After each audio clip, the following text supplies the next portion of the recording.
नमस्कार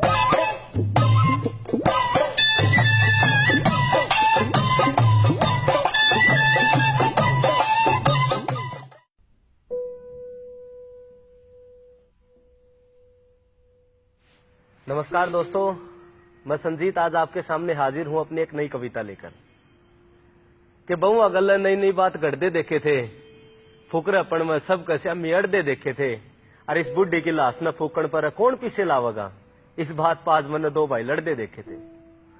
दोस्तों, यह कविता है एक माँ की जिसकी लाश न फूकण तो उसके बेटे न हट जाए। रपल्ला हरियाणा में माँ बाप न भगवान माना कर दे, पर आज के टेम में बोझ मानने लगे कि फलाना गांव में इज्जत का जमा झोला हो रहा था और दो भाइयों का आपस में रोड़ा हो रहा था। और रोड़ा इस बात का लोगों सुन के कर्जा पाटा था, अपनी माँ की लाश न फूकण ताज कालू नाटा था। कालू और रमलू की इस बात पर लड़ाई थी कि सारे पीछे तू लावगा, माँ तेरा कमाई थी। और बहुआ का भी आपस में दिमाग साल था, और सुन के एक बोल उनका भी तरला हल था। और गांव राम भी ओडे आज इकट्ठा हो रहा था, कोई स्वाद लेता तो कोई बीच में बाता न बो रहा था। और जो जिंदगी ने जीण खातिर उस गल बहुत लड़ी थी, उस बतेरी की लाश आज बीच आंगन में पड़ी थी। तो सुनो रे लोगों, जो चाड़ा कुकर होया था और किस तरह बतेरी ने जिंदगी का हाथ धोया था। जो बालक बतेरी ने सारी रात अपनी छाती पर सुआए थे, लोगा का दिहाड़ी जाजा गुठे लाला ब्याए थे, उन बड़का ने सारा कर्जा मोड़ दिया और माँ होने का सारा गुरूर तोड़ दिया। रोड़ा बस छोटी सी बात न था लेके कि बूढ़ी गल्ला मैं न रहूं टपाइश ने कि देखे।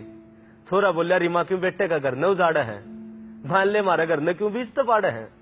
उसने भी बड़े का नहीं राह कर दे, छोटे का चल जा, ठाकी खाटर गदुड़े रमलू का निरल जा। दीवार का कान लाए सारी बात रमलू सुना था, और इस बला ने कुकर टाड़ू इसे इसे विचार बुना था। रमा ने छोटा राख्या करदा कालू वो टेम गया, और रमलू ने दीवार को ऊपर तसर करके कहा, रोटी दी हुआ कौन सी छोटी बात है, कि रोटी दी हुआ कौन सी छोटी बात है, क्यों बहु रुसा हुआ भाई ना मित्र, मेरी इतनी औकात है। पटोड़ी सोड और दरी कट्टे में गालन लगी, नीचे नाड़ करे ठाकी खाट बथेरी चालन लगी। उसका दौरे बसी मशाला नोरा बचा था, जो कदे अपने हाथा तक काची माटी तर रचा था। झांदी अपनी मां ने देख के छोरे कुछ ना बोले, और बहुआ ने भी मुड़के कुआड़ ना खोले। बेकली बतेरी भूखी पड़ी पड़ी रोवती, हर करके याद पासले दिन अनवा आपा खोवती। नुन कालू और रमलू ने गरम हलवा बना के खाया, और बुढ़ी मां ने सूखी रोटी देने भी कोई ना आया। टेंशन में पड़ी बतेरी मौत मांग थी, और बना के रस्सी शाल की किकर कटांग थी। बतेरी का जी फांसी खान न कर रहा था, और छोरे की बेइज्जती हो जाएगी इस बात तक डर रहा था। बालक घर बसा लियो, मेरी तो जिंदगी जाली। और नौका के बतेरी ने खाट किकर नीचे सरकाली, मूंद के आंख घाल के शाल गेटी में लटक गई। जी बाहर आ गई बतेरी की सांस कड़जा में अटक गई, और थोड़ी देर पाछे बेचारी हाथ पा मारन तो हट गई। जिन पूरी दुनिया देखी थी आज वो आंख डट गई, अगले पाछले सब बातें न भूल गई, और बतेरी गाल के फांसी आराम तो झूल गई। इब तड़के सुरते की बहू न देख के किलकी मारी थी, और बाज के पड़ोसिया नवा किकर पर ततारी थी। खाड़ू और रमलू आंख मल दियावा थे, और किसका के आग लागी रनू बतलावा थे।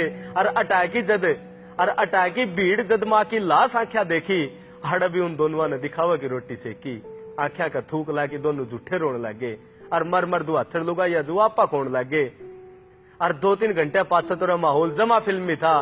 दोनों भाइयों का मुंह का एक एक बोल जुल्मी था, उनका मुंह तो छक्की काल नाचा, और माँ की लाश पुकड़ पर रोड़ा माचा। कालू बोला, रमलू पिलसण तन न खाइए तो पीछे तू देवगा, लाकड़ फूकण खातिर अपना खेत तलेवगा। रमलू का बिछो उठ गया, और उसका सबर का बांध टूट गया। बोला, रा कालू माँ सारी उम्र तो तेरे कमाई थी, और चूक के बाल जीड़ा करके दिहाड़ी तेरे ले आई थी। और के बात मार है तना माँ की टूम भी लकोई थी, जिन टोन खातर माँ सारा सबका शामी रोई थी।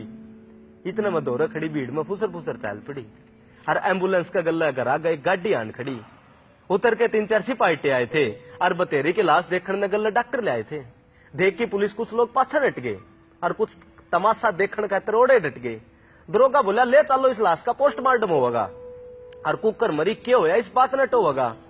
ये दोनों छोरा की आंखें के तोते उठ गए, और घाम के टोले में तो कई लोग अपने घर का मुड़ गए। इब कालू और रमलू ने वेरा ने क्या सेटिंग करी थी, डॉक्टर और पुलिस तो बतन खातर शायद उनकी गोज भरी थी। 2 दिन बीत गए, बतेरी की लाश उल्टी गांव में ना आई, और ना किसी ने जिक्र करे, ना अखबार में छपाई। इब सारा गांव तड़के तो सांस की लाश की बाट देखा था। कालू और रमलू के रोड़ की बात सेका था। इब कई काम करने लगे, कई गृहस्थी में रुड़ गए। लोग लाश और बतेरी दोनों न भूल गए। एक दिन बैठा मैं छात पर सोचने लग रहा था, अपनी अंगलियां के नाखून नोचने लग रहा था। इतने में मेरी निगाह मारे बेटोड़ा कान पड़ी और रात के 8 बजे गोबर का तासड़ा लिए मेरी माँ खड़ी। मैं भाज के गया, री माँ रात का टेम तू गोबर ठा रही है, ये लाकड़ पुली इकट्ठे कर क्यों इतना तंग पा रही है? जो ही मेरी माँ ने गर्दन घुमाई थी, आंसुओं तो भरी उसकी आंख नजर आई थी। बोली रे बेटा मरण तो पहले मैं सारा जुगाड़ करूंगी, लाकड़ गोसे पुली सब इकट्ठे करके धरूंगी, और जब मैं मर जा मेरे गात का तमाशा ना बनाइयो रे, और बिना रोड़ा करे मैंने फूकण जाइयो रे। इतना कह के मेरी माँ रोन लगी और अपने आंसुओं तो मुंह न धोने लगी। देख के माँ के आंसू मेरी आंखें में पानी आया, और माँ ना रोवे मेरे मुंह तो इतना ही बोल लेकर पाया। मैं उन बातों ने भूल के बाहर आ गया था और बड़ा होकी माँ का गला सह रह गया था। पर आज भी मेरे कई बताई बतेरी याद आ जाए। आंगन में पड़ी लाश और रोड़ा दिमाग में छा जा है। कई बार बैठा सोचूं कि गलती ताई बतेरी ना करी थी, क्यों छोड़े जामे और क्यों तकलीफ भरी थी। संजीत मांग मांग खा ले, सारा बुढ़ापा कल्ली सा जा, पर इसे से छोरे तो अच्छा माँ बिन औलाद रह जा, रईसे से छोरे तो अच्छा माँ बिन औलाद रह जा, रईसे से छोरे तो अच्छा माँ बिन औलाद रह जा।